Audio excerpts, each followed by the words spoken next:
ಸತ್ಯಂ ನ್ಯೂಸ್ಗೆ ಸ್ವಾಗತ. ನಾನು ಪದ್ಮಾಕರ್. ನೋಡೋಣ ಬನ್ನಿ ಇವತ್ತಿನ ಪ್ರಮುಖ ಸುದ್ದಿಗಳನ್ನು. ಡಿಕೆ ಶಿವಕುಮಾರ್ ಉತ್ಸಾಹಿ ಇದ್ದಾರೆ. ಪಕ್ಷ ಕಟ್ಟುವ ಛಲ ಅವರಲ್ಲಿದೆ.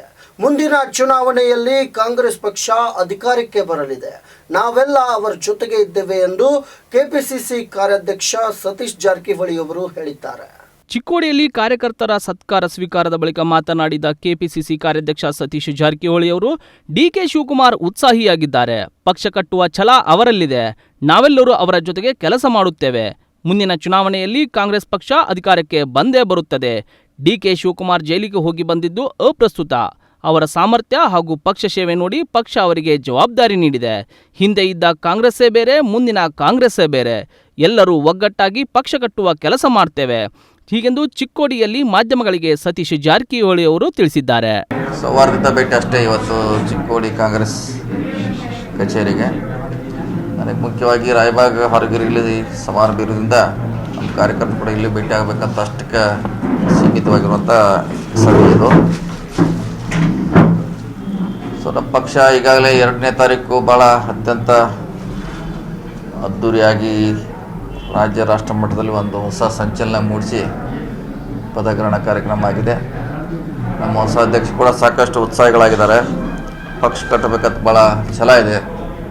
ಸೊ ಅದಕ್ಕೆ ಅನುಗುಣವಾಗಿ ನಾವು ಕೂಡ ಕಾರ್ಯಾಧ್ಯಕ್ಷರು, ಶಾಸಕರು, ಮಾಜಿ ಶಾಸಕರು, ನಮ್ಮ ಪಕ್ಷದ ಎಲ್ಲ ಕಾರ್ಯಕರ್ತರು ಕೂಡ ಅವ್ರ ಜೊತೆ ಕೆಲಸ ಮಾಡಲಿಕ್ಕೆ ಭಾಳ ಉತ್ಸಾಹಿಗಳಾಗಿದ್ದಾರೆ. ಅವ್ರ ಜೊತೆ ಖಂಡಿತವಾಗಿ ಕೆಲಸ ಮಾಡ್ತೀವಿ ಮತ್ತು ಪಕ್ಷವನ್ನು ರಾಜ್ಯದಲ್ಲಿ ಕಟ್ತೀವಿ. ಮುಂದಿನ ದಿನಗಳಲ್ಲಿ ಬರುವಂಥ ಚುನಾವಣೆಯಲ್ಲಿ ಗೆಲ್ತೀವಿ. ಮತ್ತೆ ಕಾಂಗ್ರೆಸ್ ಪಕ್ಷ ಕರ್ನಾಟಕದಲ್ಲಿ ಅಧಿಕಾರಕ್ಕೆ ಬರ್ತೈತೆ. ಆ ನಿಟ್ಟಿನಲ್ಲಿ ನಾವು ಪ್ರವಾಸ ಮಾಡ್ತಾ ಇದ್ದೀವಿ. ನಮ್ಮ ಪಕ್ಷದ ಕಾರ್ಯಕರ್ತರನ್ನು ಭೇಟಿ ಆಗ್ತಾ ಇದ್ದೀವಿ, ಸಂಘಟನೆ ಮಾಡ್ತಾ ಇದ್ದೀವಿ. ಸರ್, ಈಗ ಡಿ ಕೆ ಶಿವಕುಮಾರ್ ಜೈಲಿಗೆ ಹೋಗಿ ಬಂದಾರ ಅಂತ ಶ್ರೀರಾಮುಲು ಅವರು ಆರೋಪ ಮಾಡ್ತಾರೆ ಸರ್. ಇವ್ರಿಗೆ ಪಕ್ಷ ಕಟ್ಟಕ್ಕಾಗೋದಿಲ್ಲ ಅಂತ ಹೇಳ್ತಾರೆ ಸರ್ ಶ್ರೀರಾಮುಲು. ಅದಕ್ಕೆ ಬಗ್ಗೆ ನಾವು ಹೇಳೋಕ್ಕಾಗಲೇ ಬೇರೆ ಬೇರೆ ಕಾರ್ಯಗಳಿಂದ ಓದೋದಕ್ಕೆ ಅದನ್ನೆಲ್ಲ ಪಕ್ಷ ಕಟ್ಟೋದು ವಿಚಾರ ಬೇರೆ, ಕೇಸ್ ಇರೋದು ವಿಚಾರ ಬೇರೆ.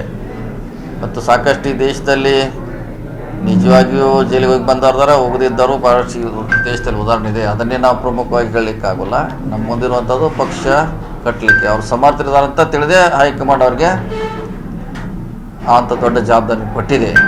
ಈಗ ಅವ್ರ ಮೇಲೆ ಕೇಸ್ ಇದೆ, ಅದು ಅಲ್ಲಿ ಉದ್ಭವಿಸೋದಿಲ್ಲ. ಅವ್ರ ಸಾಮರ್ಥ್ಯ, ನಮ್ಮ ಪಕ್ಷದ ಸೇವೆ, ಅದನ್ನು ಗಣನೆಗೆ ತೆಗೆದುಕೊಳ್ತೇವೆ ಅಷ್ಟೇ ನಾವು. ಸರ್, ಈ ಚಿಕ್ಕೋಡಿ ಕಾಂಗ್ರೆಸ್ ಒಳಗೆ ಯಾವುದೂ ಸರಿ ಇಲ್ಲ ಅಂತ ಒಂದು ಭಾಳಷ್ಟು ಕಾರ್ಯಕರ್ತರು ನಿಮ್ಮ ಗಮನಿಸ್ತಾರೆ ಸರ್. ಪಕ್ಷ ಕಟ್ಟಕ್ಕೆ ಏನು ಹೊಸ ಇಲ್ಲ ಮಾಡ್ತಿದ್ವಿ. ಈಗೆಲ್ಲ ಹೇಳಿದಿಲ್ಲ, ಹೊಸದಾಗಿ ಹಿಂದೆ ಇದ್ದ ಕಾಂಗ್ರೆಸ್ ಬೇರೆ, ಇನ್ನು ಮುಂದಿರಬೇಕು ಕಾಂಗ್ರೆಸ್ ಅಂತ ನಾನು ಇಷ್ಟಷ್ಟು ಹೇಳಿದ್ದೇನೆ.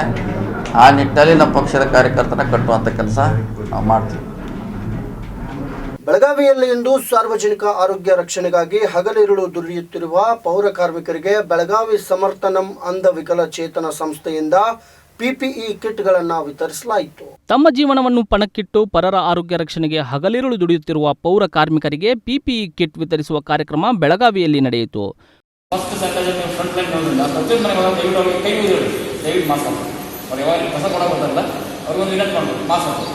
ನಿಮ್ಮ ಒಂದು ಸಣ್ಣ ಬದಲಾವಣೆ ಭಾಳಷ್ಟು ದೊಡ್ಡ ಪ್ರಮಾಣದಲ್ಲಿ ವ್ಯತ್ಯಾಸ ಆಗುತ್ತೆ. ಸೊ ಈಗಾಗಲೇ ಆಮೇಲೆ ನೆಕ್ಸ್ಟ್ ಇವು ಸ್ಯಾನಿಟೈಸರ್ ಬಾಟಲ್ಸ್ ಏನಿದೆಯಲ್ಲ, ಇದನ್ನು ಎಲ್ಲರಿಗೂ 2 ಬಾಟಲ್ಸ್ ಇರಬೇಕು. ಡೈಲಿ ಒಂದು ಡಾಕ್ಟರ್ ಯಾವ ಮನೆಗೆ ಬಂದಿಲ್ಲ, ಕಸ ಇರ್ತೀರ ಕಂಪಲ್ಸರಿ ಸ್ಯಾನಿಟೈಸ್ ಮಾಡ್ಬೋದು. ಆಮೇಲೆ ಗ್ಲೌಸ್ ಕೆಲಸ ಆಗೋದು ಗ್ಲೌಸ್ ಇರಬೇಕು. ಇದು ಕೆಲಸ ಆಗೋದು ಎಲ್ಲ ಆದಮೇಲೆ ಆಮೇಲೆ ಈ ಥರ ಒಂದು ಮಷಿನ್ ನಿಮ್ಮ ವಾರ್ಡಲ್ಲಿ ಕೂಡ ಇನ್ಸ್ಟಾಲ್ ಮಾಡ್ತೀವಿ. ಇದರಲ್ಲಿ ಸೋಪು ಮತ್ತು ಸ್ಯಾನಿಟೈಸರ್ ಎರಡು ಇರಬೇಕು.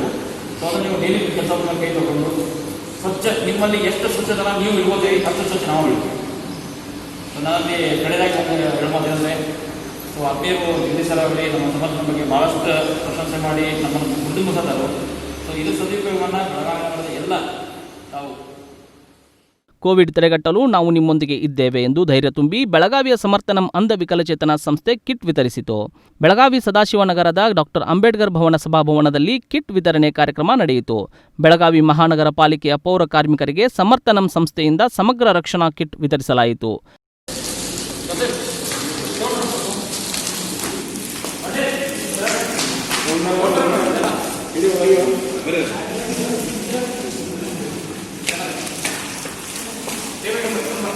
ಮಹಾನಗರ ಪಾಲಿಕೆ ಆಯುಕ್ತ ಡಾಕ್ಟರ್ ಕೆಎಚ್ ಜಗದೀಶ್ ಮಾತನಾಡಿ, ವಾರ್ಡ್ ಮಟ್ಟದಲ್ಲಿ ನಮ್ಮ ಪೌರ ಕಾರ್ಮಿಕರಿಗೆ ಅವರ ರಕ್ಷಣೆಯ ಕಾಳಜಿ ಹೊತ್ತು ಸಮರ್ಥನಂ ಸಂಸ್ಥೆ ಸಮಗ್ರ ಕೋವಿಡ್ ರಕ್ಷಣಾ ಕಿಟ್ ವಿತರಿಸುತ್ತಿದೆ. ವೈದ್ಯರು, ಪೌರ ಕಾರ್ಮಿಕರು, ಪೊಲೀಸರು, ಆಶಾ, ಅಂಗನವಾಡಿ ಹಾಗೂ ಆರೋಗ್ಯ ಕಾರ್ಯಕರ್ತರು ಹಾಗೂ ಮಾಧ್ಯಮದವರು ಆರೋಗ್ಯವಾಗಿರುವುದು ಪ್ರಸ್ತುತ ಅಷ್ಟೇ ಮಹತ್ವ ಪಡೆದಿದೆ. ಮಹಾನಗರ ಪಾಲಿಕೆಯ ಜೊತೆಗೆ ಖಾಸಗಿ ಸಂಸ್ಥೆಗಳು ಸಹ ನಮ್ಮ ಪೌರ ಕಾರ್ಮಿಕರ ಸಹಾಯಕ್ಕೆ ಬಂದಿದ್ದು ಸಂತಸ ಎಂದರು. ಲಾಕ್ಡೌನ್ ಆಗ್ತಿದ್ದಂಗೆ ಎಲ್ಲರೂ ಕೂಡ ಒಳಗಡೆ ಇರ್ತಾರೆ. ಇಷ್ಟು ಜನ ಒಳಗಡೆ ಇರಬೇಕು. ಈ ರಿಸ್ಕ್ ಇರೋದ್ರಿಂದ ದಯಮಾಡಿ ನಮ್ಮನ್ನು ನಾವು ಫಸ್ಟ್ ರಕ್ಷಣೆ ಮಾಡ್ಕೋಬೇಕು. ಆಮೇಲೆ ಇನ್ನು ಬೇರೆಯವರಿಗೆ ನಾವು ಸೇವೆ ಕೊಡೋದಕ್ಕೆ ಸಹಕಾರ ಇರುತ್ತೆ. ಎಲ್ಲರಿಗೂ ಕೇಳ್ಕೊಳ್ತಾರೆ, ಯಾವುದೇ ಕಾರಣಕ್ಕೂ ನೀವು ಈ ಮಾಸ್ಕ್ಗಳನ್ನು ಹಾಕೊಳ್ತಾರೆ, ಗ್ಲೌಸ್ಗಳನ್ನು ಹಾಕೊಳ್ತಾರೆ, ಕೆಲಸ ಮಾಡೋ ವಿಚಾರ ಇದ್ದರೆ ನೀವು ಕೆಲಸ ನಿಲ್ಲಿಸಿರೋ ಪರವಾಗಿಲ್ಲ, ಮಾಡೋದಕ್ಕೆ ಹೋಗ್ಬೇಡಿ. ಯಾಕೆಂದರೆ ಮತ್ತೆ ನಾವು ಮಾಡ್ತಾ ಇರ್ತಕ್ಕಂಥ ಉದ್ದೇಶ ಏನು, ತಡೆಗಟ್ಟಬೇಕು ಅಂತಕ್ಕಂಥದ್ದು. ಮತ್ತೆ ನಾವೇ ಕೊರೋನಾನ ಅಂಟಿಸ್ಕೊಂಡ್ಬಿಟ್ರೆ ಕಷ್ಟ ಆಗುತ್ತೆ ಅಂತಕ್ಕಂಥದ್ದು ನನ್ನ ಮನಸ್ಸಿನ ಮಾತಾಗಿರ್ತಕ್ಕಂಥದ್ದು. ಆದ್ದರಿಂದ ತಾವು ಯಾವುದೇ ವಿಚಾರದಲ್ಲಿ ಇರಲಿ, ಕಾರ್ಪೊರೇಷನ್ ನಿರಂತರವಾಗಿ ನಿಮಗೆ ಕೊಡ್ತಾ ಇರ್ತಕ್ಕಂಥದ್ದು ಜೊತೆಗೆ NGOಗಳು ಮತ್ತು ಸ್ವಸಹಾಯ ಸಂಘಗಳು ಕೂಡ ನಿಮಗೆ ಸಹಾಯನ ಮಾಡ್ತಾ ಇರ್ತಕ್ಕಂಥ ಈ ನಿಟ್ಟಿನಲ್ಲಿ ಇವತ್ತು ನಿಮ್ಮ ಕಾರ್ಯ ಜಾಸ್ತಿ ಮುಖ್ಯವಾಗಿರ್ತಕ್ಕಂಥದ್ದು. ಏಕೆಂದರೆ ತಾಳಿಕೋಟೆ ನಗರದ ಕರ್ನಾಟಕ ರಕ್ಷಣಾ ವೇದಿಕೆ ತಾಲೂಕು ಘಟಕವು ರಾಜ್ಯಾಧ್ಯಕ್ಷರ ಆದೇಶದ ಮೇರೆಗೆ ಸಂಯುಕ್ತ ಆಶಾ ಕಾರ್ಯಕರ್ತರ ಸಂಘದ ಬೇಡಿಕೆಗಳು ಈಡೇರಿಕೆಗೆ ಬೆಂಬಲವಾಗಿ ಮುಖ್ಯಮಂತ್ರಿಗಳಿಗೆ ತಾಲೂಕು ದಂಡಾಧಿಕಾರಿಗಳ ಮೂಲಕ ಮನವಿಯನ್ನ ಸಲ್ಲಿಸಲಾಯಿತು. ತಾಳಿಕೋಟೆ ನಗರದ ಕರ್ನಾಟಕ ರಕ್ಷಣಾ ವೇದಿಕೆ ಶಿವರಾಮೇಗೌಡರ ಬಣ ತಾಲೂಕು ಘಟಕವು ರಾಜ್ಯಾಧ್ಯಕ್ಷರ ಆದೇಶದ ಮೇರೆಗೆ ಸಂಯುಕ್ತ ಆಶಾ ಕಾರ್ಯಕರ್ತೆಯರ ಸಂಘದ ಬೇಡಿಕೆಗಳ ಈಡೇರಿಕೆಗೆ ಬೆಂಬಲವಾಗಿ ಮುಖ್ಯಮಂತ್ರಿಗಳಿಗೆ ತಾಲೂಕಾ ದಂಡಾಧಿಕಾರಿಗಳ ಮೂಲಕ ಮನವಿ ಮಾಡಿದರು. ಆಶಾ ಕಾರ್ಯಕರ್ತೆಯರು ರಾಜ್ಯದ ಪ್ರತಿ ಹಳ್ಳಿಗಳಲ್ಲಿ ಸಮೀಕ್ಷೆ ಮಾಡಿ ಆರೋಗ್ಯ ವಿಚಾರಿಸಿ ಜಿಲ್ಲಾ ಆರೋಗ್ಯ ಕುಟುಂಬ ಕಲ್ಯಾಣ ಇಲಾಖೆಗೆ ವರದಿ ನೀಡಿ ಕೊರೋನಾ ಮಹಾಮಾರಿ ಸಾಂಕ್ರಾಮಿಕ ರೋಗ ಹತೋಟಿಗೆ ತರುವಲ್ಲಿ ಇವರ ಪಾತ್ರ ಬಹುಮುಖ್ಯವಾಗಿದೆ. ಮನೆ ಮನೆಗೆ ಭೇಟಿ ನೀಡಿದ ಸಂದರ್ಭದಲ್ಲಿ ಹಲ್ಲೆಗಳು ನಡೆದರೂ ಸರ್ಕಾರ ಹಲ್ಲೆಕೋರರ ಮೇಲೆ ಯಾವುದೇ ರೀತಿಯ ಕಠಿಣ ಕ್ರಮ ಕೈಗೊಳ್ಳದಿರುವುದು ಅಮಾನವೀಯ ಸಂಗತಿಯಾಗಿದೆ ಎಂದು ಸಿದ್ದಾರೂಢ ಚಿಮ್ಮಲಗಿ ಕರವೇ ತಾಳಿಕೋಟೆ ತಾಲೂಕು ಅಧ್ಯಕ್ಷರು ತಿಳಿಸಿದರು. ಆಶಾ ಕಾರ್ಯಕರ್ತೆಯರ ಬೇಡಿಕೆಗೆ ಸರ್ಕಾರ ಘೋಷಿಸಿರುವ ಪ್ರೋತ್ಸಾಹಧನ ಪಟ್ಟಣಗಳಿಗೆ ಸೀಮಿತವಾಗಿ ಹಳ್ಳಿಯ ಕಾರ್ಯಕರ್ತೆಯರಿಗೆ ತಲುಪಿಲ್ಲ.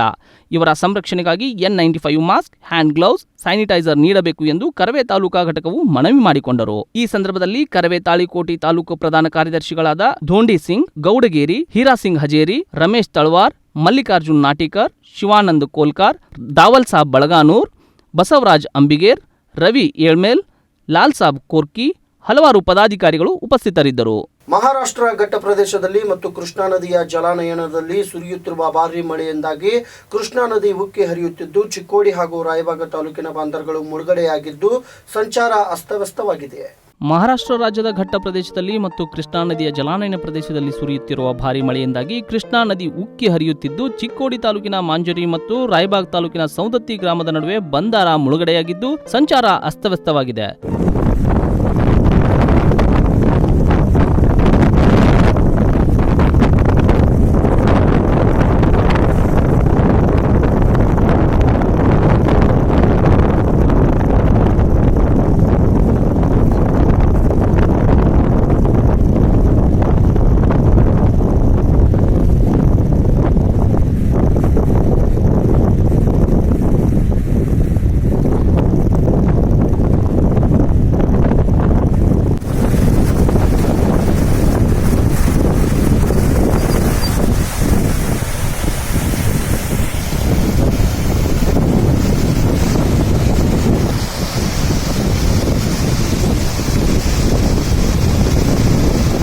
ಹೋದ ವರ್ಷ ಆಗಸ್ಟ್ ತಿಂಗಳಿನಲ್ಲಿ ಕೃಷ್ಣಾ ನದಿಗೆ ಮಹಾಪೂರ ಬಂದು ಅಪಾರ ನಷ್ಟ ಉಂಟಾಗಿದ್ದು ಈ ವರ್ಷ ಕೂಡ ಪ್ರವಾಹ ಬರುವ ಮುನ್ನೆಚ್ಚರಿಕೆಯಿಂದ ಕೃಷ್ಣಾ ತೀರದ ಗ್ರಾಮಗಳ ಜನರು ಸುರಕ್ಷಿತವಾಗಿ ಇರಬೇಕೆಂದು ಮಾಂಜರಿ ಗ್ರಾಮದ ಸಾಮಾಜಿಕ ಕಾರ್ಯಕರ್ತರಾದ ಮುಖೇಶ್ ಲಬುಗೋಳ್ ಮನವಿಯನ್ನು ಮಾಡಿದ್ದಾರೆ.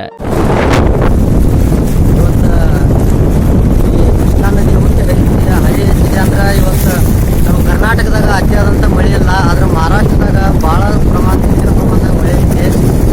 ಅದಕ್ಕೆ ಕೃಷ್ಣಾ ನದಿ ದಂಡೆಯಲ್ಲಿರ್ತಕ್ಕಂಥ ಎಲ್ಲ ಗ್ರಾಮಗಳ ಜನರು ತಮ್ಮ ಜಾನುವಾರುಗಳನ್ನು ಮತ್ತು ತಮ್ಮ ಸಣ್ಣ ಸಣ್ಣ ಮಕ್ಕಳನ್ನು ಮತ್ತು ಇನ್ನುಳಿದ ದಿನಸ ಧಾನ್ಯಗಳನ್ನು ಸುರಕ್ಷಿತವಾದ ಸ್ಥಳದಲ್ಲಿ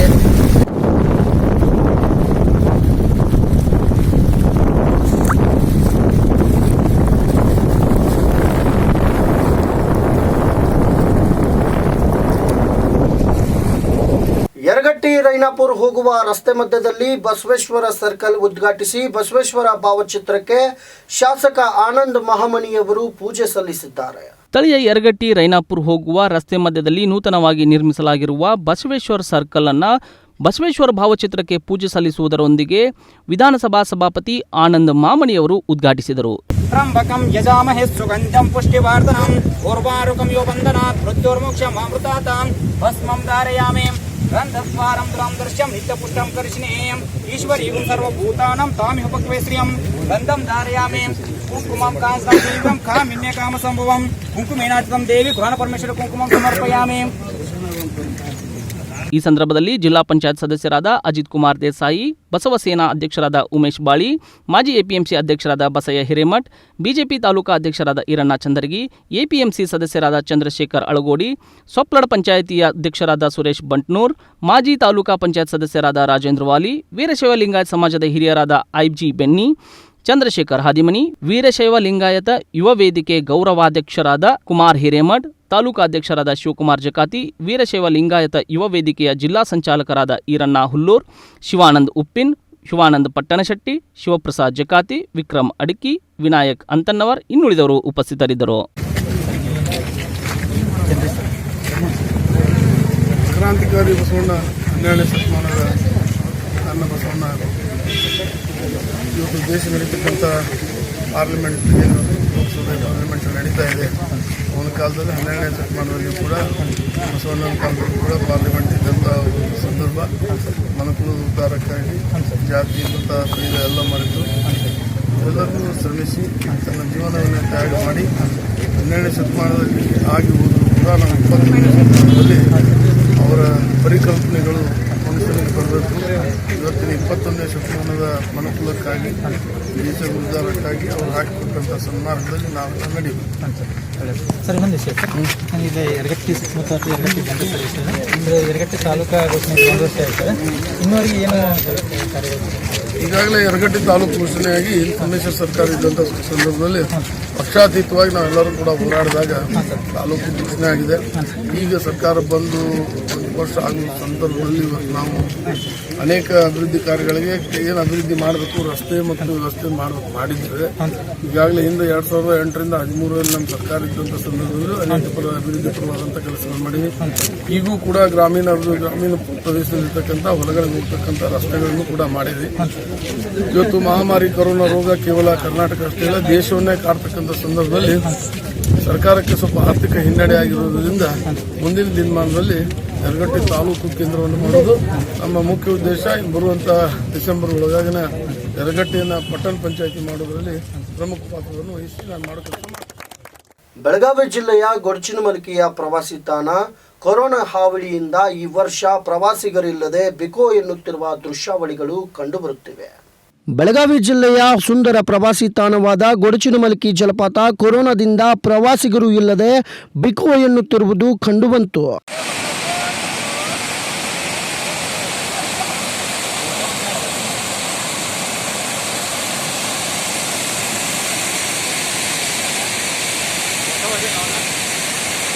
ಈ ಸಂದರ್ಭದಲ್ಲಿ ಮಾತನಾಡಿದ ಪ್ರವಾಸಿಗರು ಕೊರೋನಾದಿಂದ ಪ್ರವಾಸಿಗರು ಯಾರೂ ಜಲಪಾತಕ್ಕೆ ಬರುತ್ತಿಲ್ಲ ಎಂದು ತಿಳಿಸಿದರು. ನಮಸ್ಕಾರ, ನಾನು ಇವಾಗ ಗೊಡಚಿನಮಲ್ಕಿ ಫಾಲ್ಸಲ್ಲಿ ಇದ್ದೀನಿ. ತುಂಬ ಚೆನ್ನಾಗಿದೆ ಪ್ಲೇಸು, ನೋಡೋಕ್ಕೆಲ್ಲ ಚೆನ್ನಾಗಿದೆ, ವ್ಯೂಸ್ ಜಾಸ್ತಿ ಇದೆ, ಎಲ್ಲ ಒಳ್ಳೆ ಪ್ಲೇಸು.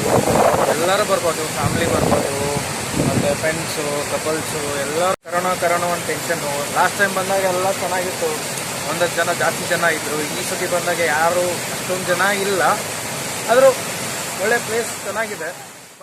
ಅದೇ ರೀತಿ ಅಂಗಡಿ ಮಾಲೀಕ ದೇಸಾಯಿ ಮಾತನಾಡಿ ಹೋದ ವರ್ಷಕ್ಕಿಂತ ಈ ವರ್ಷ ಕೊರೋನಾದಿಂದ ಪ್ರವಾಸಿಗರು ಜಲಪಾತ ವೀಕ್ಷಣೆಗೆ ಬರುವ ಜನರು ಕಡಿಮೆಯಾಗಿದ್ದು ವ್ಯಾಪಾರದಲ್ಲಿ ತುಂಬ ಇಳಿಮುಖವಾಗಿದೆ ಎಂದು ತಿಳಿಸಿದರು. ಈ ವರ್ಷ ಕೊರೋನಾ ಹಿಂಬಾಲಿಯಾಗಿ ಏನು ವ್ಯಾಪಾರ ಇಲ್ಲ, ಏನಿಲ್ಲ ನೋಡಿ ಸರ್. ಜನ ಎಲ್ಲ ಕಡಿಮೆ ಐತಿ ಈ ವರ್ಷ. ಹೋದ ವರ್ಷ ಬಾಡ್ ಬಂದ ಎಲ್ಲ ಪ್ರಾಬ್ಲಮ್ ಐತ್ರಿ. ಈ ವರ್ಷ ಕೊರೋನಾ ಸಂಬಂಧ ಏನು ಎಲ್ಲ ಪ್ರಾಬ್ಲಮ್ ಐತಿ ನೋಡಿರಿ. ಈ ವರ್ಷ ಏನೂ ವ್ಯಾಪಾರ ಇಲ್ಲ, ಏನಿಲ್ಲ ನೋಡಿ sir. Okay sir, thank you. Lingasugur ತಾಲೂಕಿನ ಮುದಗಲ್ನಲ್ಲಿ ವಿವಿಧ ಅಂಗಡಿಗಳಲ್ಲಿ ವಿದೇಶಿ ವಸ್ತುಗಳ ಬಳಕೆ ಕಡಿಮೆ ಮಾಡಿ ಸ್ವದೇಶಿ ವಸ್ತುಗಳ ಬಳಕೆ ಮಾಡಿ ಎಂದು ಜಾಗೃತ ಅಭಿಯಾನ ಹಮ್ಮಿಕೊಳ್ಳಲಾಗಿತ್ತು. ಲಿಂಗಸ್ಗೂರು ತಾಲೂಕಿನ ಮುದಗಲ್ನಲ್ಲಿ ಚೀನಾ ದೇಶದ ವಸ್ತುಗಳನ್ನು ಬಹಿಷ್ಕರಿಸಿ ಹಾಗೂ ಸ್ವದೇಶಿ ವಸ್ತುಗಳ ಬಳಕೆಗೆ ಆದ್ಯತೆ ನೀಡುವ ನಿಟ್ಟಿನಲ್ಲಿ ಜಾಗೃತಿ ಅಭಿಯಾನ ಕಾರ್ಯಕ್ರಮವನ್ನು ಆಯೋಜಿಸಲಾಗಿತ್ತು. ಇದೇ ಸಂದರ್ಭದಲ್ಲಿ ಮಾತನಾಡಿದ ಜೀವನ್ದೀಪ್ ಗ್ರಾಮೀಣ ಅಭಿವೃದ್ಧಿ ಸೇವಾ ಸಂಸ್ಥೆಯ ಅಧ್ಯಕ್ಷರು ಹಾಗೂ ಸಮಾಜ ಸೇವಕರು ಆಗಿರುವ ಸಂತೋಷ್ ಕುಮಾರ್ ಕಟ್ಟಿಮನಿಯವರು, ಜಾಗತಿಕ ಉದಾರೀಕರಣ, ಖಾಸಗೀಕರಣದಿಂದಾಗಿ ಸರ್ಕಾರ ಸಂಕಷ್ಟಕ್ಕೆ ಸಿಲುಕಿದೆ. ನಮ್ಮ ದೇಶದ ಜನರು ಖರೀದಿಸುವ ವಿದೇಶಿ ವಸ್ತುಗಳಿಂದ ಆ ದೇಶದ ಆರ್ಥಿಕತೆ ಸಬಲಗೊಳ್ಳುತ್ತದೆ. ಹೀಗೆ ಒಂದು ದೇಶದ ಆರ್ಥಿಕತೆ ಇನ್ನೊಂದು ದೇಶದ ವ್ಯಾಪಾರ ವ್ಯವಸ್ಥೆಯ ಮೇಲೆ ಅವಲಂಬಿಸಿರುತ್ತದೆ. ಭಾರತದ ಮೇಲೆ ನೆರೆ ರಾಷ್ಟ್ರೀಯ ವಸ್ತುಗಳ ಲಗ್ಗೆ ಇಟ್ಟಿದ್ದು ಚೀನಾ ದೇಶದ ವಸ್ತುಗಳ ಹಾವಳಿ ಹೆಚ್ಚಾಗಿದೆ ಎಂದರು. ಹೀಗಾಗಿ ನಮ್ಮ ದೇಶದ ವಸ್ತುಗಳಿಗೆ ಬೇಡಿಕೆ ಕಡಿಮೆಯಾಗುತ್ತಿದ್ದು ಚೀನಾ ಭಾರತಕ್ಕಿಂತ ಆರ್ಥಿಕವಾಗಿ ಸಬಲಗೊಳ್ಳುತ್ತಿದೆ ಎಂದು ತಿಳಿಸಿದರು. ಭಾರತದಲ್ಲಿ ವಿದೇಶಿ ವಸ್ತುಗಳಿಗೆ ಬೇಡಿಕೆ ಹೆಚ್ಚಾಗುತ್ತಿದ್ದು ಆರ್ಥಿಕತೆ ಕುಸಿತ ಕಾಣುತ್ತಿರುವ ಇಂದಿನ ಸಂದರ್ಭದಲ್ಲಿ ಜನರಿಗೆ ಸ್ವದೇಶಿ ವಸ್ತುಗಳ ಬಗ್ಗೆ ಜಾಗೃತಿ ಮೂಡಿಸುವ ಕಾರ್ಯವಾಗಬೇಕಿದೆ ಎಂದರು. ಮಿತ್ರರು ಅಷ್ಟೇ ಅಂತ ಇದ್ದು ಇವತ್ತು ನಮ್ಮ ದೇಶಕ್ಕೆ ಶತ್ರುವಾಗಿ ನಮ್ಮ ಬೆನ್ನಿಂದಿಗೆ ಚೂರಿ ಹಾಕುವಂಥ ದೇಶದ ಒಂದು ವಸ್ತುಗಳನ್ನು ಇವತ್ತು ನಾವು ಒಂದು ಹಮ್ಮಿಕೊಂಡಿರೋ ಒಂದು ಏನಿದೆಯಲ್ಲ ಇದಕ್ಕೋಸ್ಕರ ನಾವು ಎಲ್ಲ ಬಂದ್ ಮಾಡಬೇಕು. ಚೀನಾ ವಸ್ತುಗಳನ್ನು ಇಂಡಿಯಾದಲ್ಲಿ ಸಂಪೂರ್ಣವಾಗಿ ಬ್ಯಾನ್ ಮಾಡಬೇಕು. ಮತ್ತು ಹಾಗೂ ನಮ್ಮ ರಾಜ್ಯದಲ್ಲಿ, ನಮ್ಮ ದೇಶದಲ್ಲಿ ಪ್ರತಿಯೊಂದು ಅಂಗಡಿಗಳಲ್ಲಿ ಸಹಿತ ನಾನು ಕೇಳೋದಿಷ್ಟೇ, ನಮ್ಮ ದೇಶ ಕಾಯುವ ಸೈನಿಕರಿಗೋಸ್ಕರ ನಾವು ಇದನ್ನು ಮನವಿ ಮಾಡಿಕೊಳ್ತಾ ಇದ್ದೀನಿ. ದೇಶಕ್ಕೆ ಸೈನಿಕರಿಗೋಸ್ಕರ ಅವರು ನಮ್ಮ ಮೇಲೆ ದಾಳಿ ಮಾಡ್ತಾ ಇದ್ದಾರೆ. ಇವತ್ತು ನಾವು ಅದನ್ನು ಸಂಪೂರ್ಣವಾಗಿ ನಿರ್ಮೂಲನೆ ಮಾಡಿಬಿಡ್ಬೇಕು. ಇವತ್ತಿನ ದಿವಸ ಏನಾಗ್ತದೆ ಅಂದರೆ ನಮ್ಮ ದೇಶದ ಒಳ್ಳೊಳ್ಳೆ ಪ್ರಾಡಕ್ಟ್ಗಳಿದ್ದಾವೆ, ಒಳ್ಳೊಳ್ಳೆ ಕಂಪ್ನಿಗಳಿದ್ದಾವೆ, ಅದನ್ನು ಯೂಸ್ ಮಾಡೋಣ. ಚೆನ್ನಾಗಿ ಬರ್ತದೆ, ಒಳ್ಳೆ ಲೋ ಕಾಸ್ಟ್ ಮೇಕ್ ಇನ್ ಇಂಡಿಯಾನ ಯೂಸ್ ಮಾಡೋಂಥ ತಮ್ಮಲ್ಲಿ ದಯಮಾಡಿ ವಿನಂತಿಸಿಕೊಳ್ಳುತ್ತೇವೆ. ಈ ಸಂದರ್ಭದಲ್ಲಿ ಸಮಾಜ ಸೇವಕರಾದ ವಾಹಿದ್, ಮಂಜುನಾಥ್ ಕುಂಬಾರ್, ಯಮನೂರು ಮತ್ತಿತರರು ಉಪಸ್ಥಿತರಿದ್ದರು. ಬೆಳಗಾವಿ ಜಿಲ್ಲೆ ರಾಯಬಾಗ ತಾಲೂಕಿನ ಬ್ಯಾಕೂಡು ಗ್ರಾಮದ ಹೆಮ್ಮೆಯ ಪುತ್ರ ವೀರ ಯೋಧ ಸದಾಶಿವ ಮಾರುತಿ ಗಾಡಿವಡ್ಡರ್ ಅವರು ಆಕಸ್ಮಿಕ ವಾಹನ ಅಪಘಾತದಲ್ಲಿ ಮೃತಪಟ್ಟಿದ್ದು ಸ್ವಗ್ರಾಮದಲ್ಲಿ ಅಂತ್ಯಕ್ರಿಯೆಯನ್ನ ನೆರವೇರಿಸಲಾಯಿತು. ಬೆಳಗಾವಿ ಜಿಲ್ಲೆಯ ರಾಯಬಾಗ್ ತಾಲೂಕಿನ ಬ್ಯಾಕೂಡು ಗ್ರಾಮದ ಹೆಮ್ಮೆಯ ಸುಪುತ್ರರಾದ ಯೋಧ ಸದಾಶಿವ ಮಾರುತಿ ಗಾಡಿವಡ್ಡರ್ ಇವರು ತಮ್ಮ 17 ವರ್ಷದ ಅವಧಿಯನ್ನ ಭಾರತೀಯ ಸೈನಿಕನಾಗಿ ಸೇವೆ ಸಲ್ಲಿಸಿ 1 ವರ್ಷ ಬ್ಯಾಕೂಡದಲ್ಲಿದ್ದು ದೇಶಕ್ಕಾಗಿ ಮತ್ತೆ ಹೆಚ್ಚಿನ ಸೇವೆಗಾಗಿ ಕಳೆದ 1.5 ವರ್ಷದಿಂದ ಡಿಎಸ್ಸಿ ಏರ್ ಫೋರ್ಸ್ ತೇಜ್ಪುರ್ ರೆಜಿಮೆಂಟ್ನಲ್ಲಿ ಕಾರ್ಯನಿರ್ವಹಿಸುತ್ತಿದ್ದರು. ಅವರು ರಜೆಯ ನಿಮಿತ್ತವಾಗಿ ತಮ್ಮ ಸ್ವಗ್ರಾಮ ಬ್ಯಾಕೂಡ್ಗೆ ಬರುತ್ತಿರುವಾಗ ಅಸ್ಸಾಂನಲ್ಲಿ ಆಕಸ್ಮಿಕ ವಾಹನ ಅಪಘಾತದಿಂದಾಗಿ ಬುಧವಾರ ಸಾವನ್ನಪ್ಪಿದ್ದು ರವಿವಾರ ಸಂಜೆ ಪಾರ್ಥಿವ ಶರೀರ ಸ್ವಗ್ರಾಮಕ್ಕೆ ಆಗಮಿಸಿತು. वीर जवान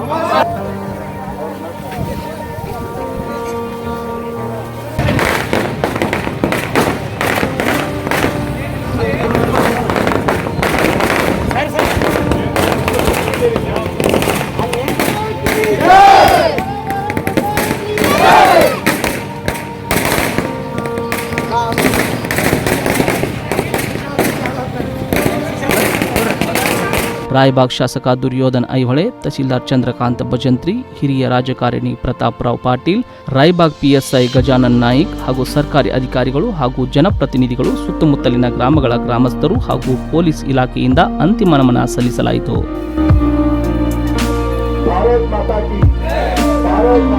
ವೀರಯೋಧ ಸದಾಶಿವ ಗಾಡಿವಡ್ಡರ್ ಕಳೆದ 17 ವರ್ಷಗಳಿಂದ ಭಾರತೀಯ ಸೈನ್ಯದಲ್ಲಿ ಸೇವೆ ಸಲ್ಲಿಸಿದರು. ಯೋಧನ ತಂದೆಯು ಕೂಲಿ ಕೆಲಸಕಾರರಾಗಿದ್ದರು. ಸದಾಶಿವನ ಅಂತಿಮ ಸಂಸ್ಕಾರವನ್ನು ಬ್ಯಾಕೂಡು ಗ್ರಾಮದಲ್ಲಿ ಸಕಲ ಸರ್ಕಾರಿ ಗೌರವದೊಂದಿಗೆ ಮಾಡಲಾಯಿತು. ಸೈನಿಕನ ಅಂತ್ಯಕ್ರಿಯೆಯ ವೇಳೆ ಕುಟುಂಬದ ಆಕ್ರಂದನ ಮುಗಿಲು ಮುಟ್ಟಿತ್ತು.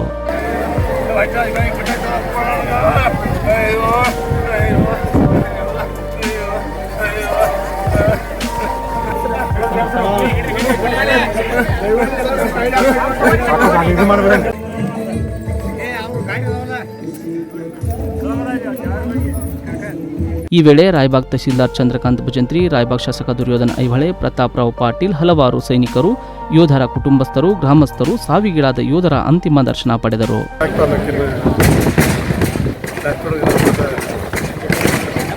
ಒಬ್ಬ ಯೋಧ ಇವತ್ತು ರಸ್ತೆ ಅಪಘಾತದಲ್ಲಿ ಅಸ್ಸಾಂನ ಒಂದು ರೆಜಿಮೆಂಟಲ್ಲಿ ಕಾರ್ಯನಿರ್ವಹಿಸ್ತಕ್ಕಂಥ ಒಂದು ಪ್ರದೇಶದಲ್ಲಿ ಇವರು ಅಕಸ್ಮಾತ್ತಾಗಿ ರಸ್ತೆ ಅಪಘಾತದಲ್ಲಿ ನಡೆದಿರುವುದು ಇವರ ಒಂದು ಇತಿಹಾಸ ಏನಂದರೆ ಈಗಾಗಲೇ ಒಂದು 16 ವರ್ಷದ ಸೇವೆಯನ್ನು BSF ಅಲ್ಲಿ ಮಾಡಿದರು. ಆದಾಗ್ಯೂ ಕೂಡ ಎರಡನೇ ಅವಧಿಗೂ ಕೂಡ ಅವರು ಕಳೆದ 15 ವರ್ಷದಿಂದ ಅವರು ಮತ್ತೆ ಈ ಒಂದು ಸೇವೆಯಲ್ಲಿ ಅವರು ಭಾರತ ಮಾತೆಯ ಒಂದು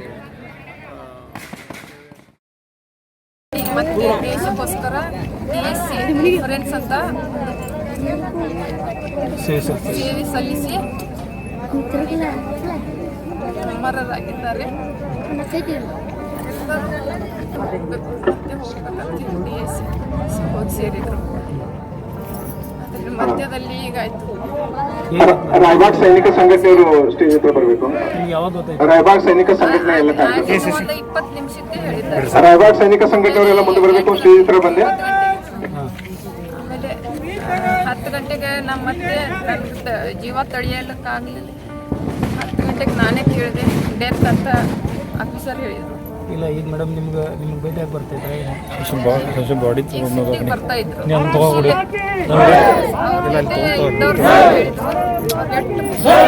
ರಾತ್ರಿ 10 ಗಂಟೆವರೆಗೂ ಮಾತಾಡಿದ್ರು. ಅಲ್ಲಿ ತನಕ ಅಸ್ಸಾಂದಾಗೆ ಭಾಳ ಸಂತೋಷದಿಂದ 10 ನಿಮಿಷಕ್ಕೂ ಫೋನ್ ಮಾಡ್ತಾ ಇದ್ರು. ಇವಿಷ್ಟು ಈ ಹೊತ್ತಿನ ಪ್ರಮುಖ ಸುದ್ದಿಗಳು. ನಿರಂತರ ಸುದ್ದಿ ಹಾಗೂ ಮನೋರಂಜನೆಗಾಗಿ ನೋಡ್ತಾ ಇರಿ ಸತ್ಯಂ ಟಿವಿ ಕನ್ನಡ. ನಮ್ಮ ನಡೆ ಸತ್ಯದ ಕಡೆ.